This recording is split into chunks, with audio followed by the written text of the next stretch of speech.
Hey everybody, I'm here with an update on the Diddy trial. Listen, the trial started on Monday with just jury selection, and the judge is adamant. He said, listen, I want this thing to be a wrap on Friday. I really want to have opening arguments Monday of next week. But right now, the prosecution, they're looking for victim number three. The reason why they're looking for them because they said victim number three, the lawyer's not responding, the victim's not responding, the person does not live near New York City, and they said they're simply just afraid that victim number three is not going to show up. Now, listen, let me go ahead and share a screen so we can get more into this story. And the defense team, and rightfully so, because they got to defend their client. They want the judge to make the prosecution speak up and tell them what's going on with victim three. Are they coming or aren't they? So Diddy trial, prosecutors still can't find victim three. Trial may begin without her. Hmm.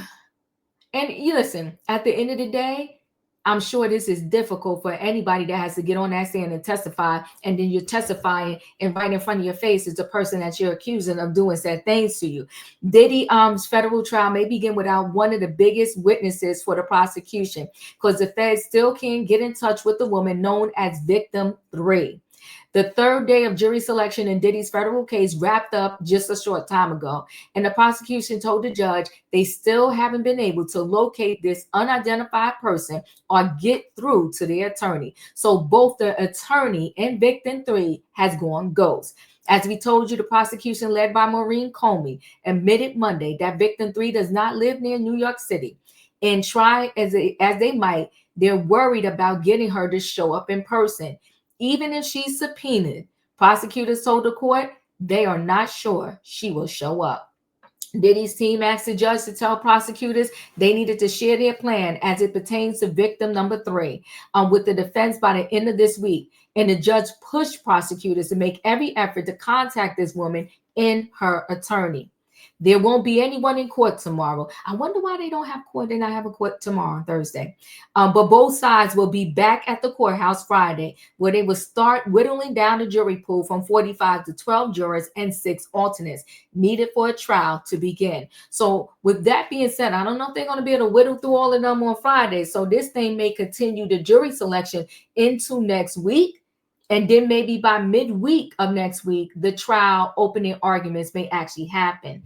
The prosecution has already shared the identity of the first three witnesses they plan to call on Monday and Tuesday.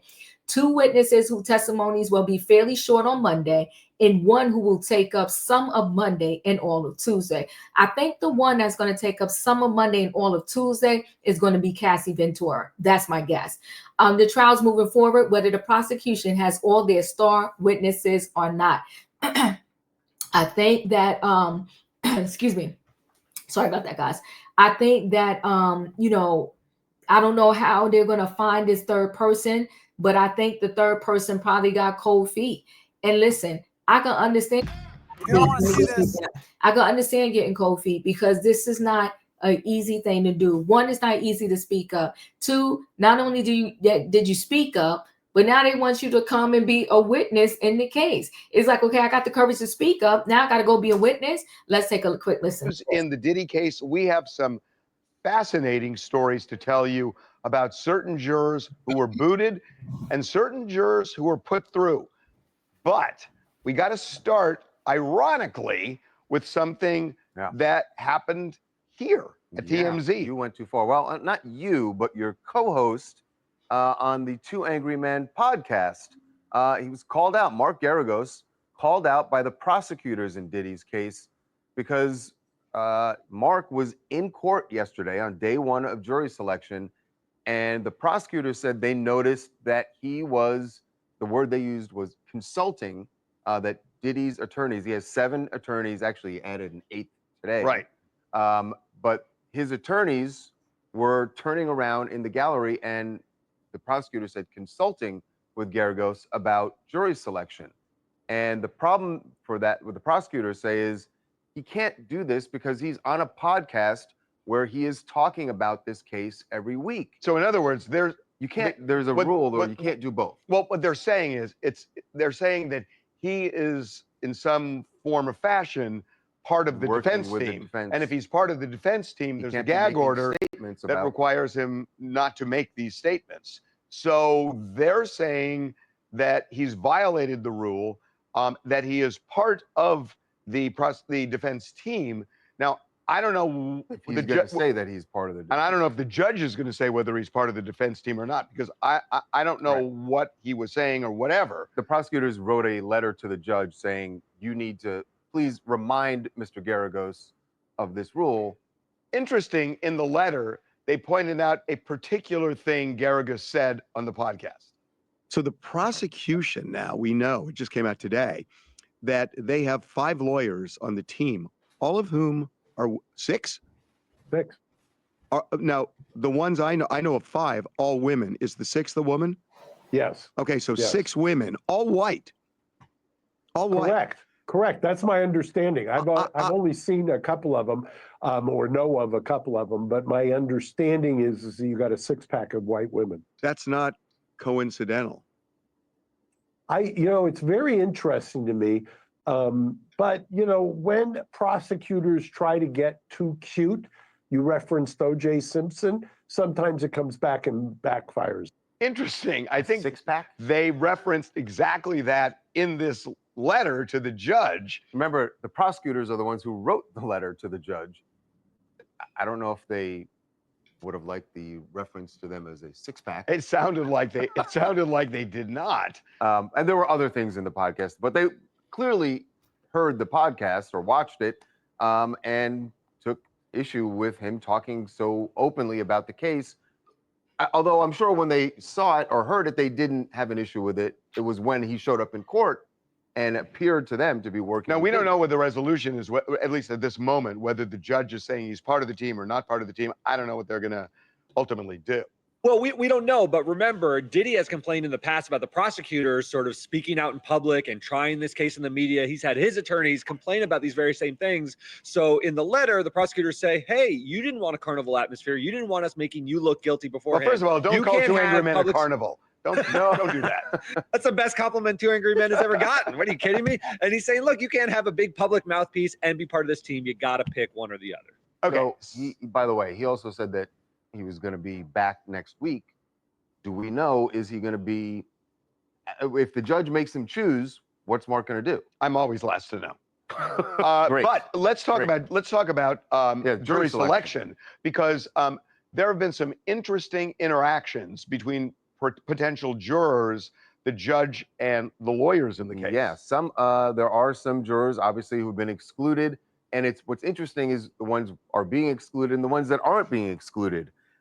There was one man who said that his son had been beaten up while he was a student at George Washington University. And the judge said, well, do you know who attacked him? And he said, I was told it was 3 young black men. Mm. And they said, well, can you be unbiased? He said, people are people.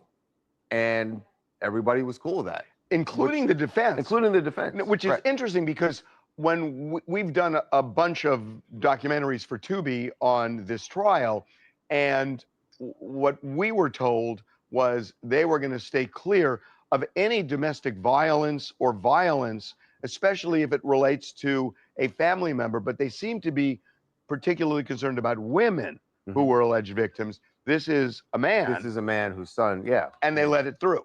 Yeah. Now, there's another one where it sounds to me like this juror was doing somersaults to get out of jury service, saying, I can't sit through a trial because I have to constantly go to the bathroom. Yes, she said that she has stomach aches and that she would need to take a lot of bathroom breaks. And then the judge said... She apologized and said, I'm sorry, I know that's too much information. But then the judge said, well, can you sit through a movie? And she had to admit, she was like, yes, I can. But that's the equivalent of the time before a recess. Right.